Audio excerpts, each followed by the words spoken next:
Hey guys, welcome back to another tutorial video. So in today's video, I'll show you how to save a downloaded video from UC browser to your phone gallery.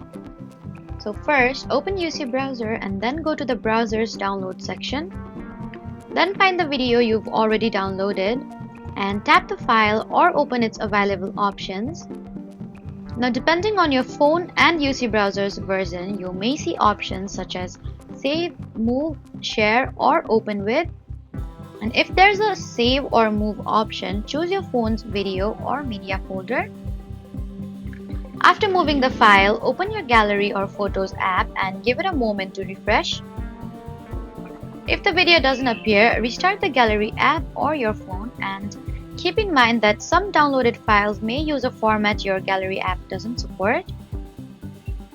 Also, only save videos you're allowed to download and store. So that was how to move supported UC browser downloads into your phone gallery.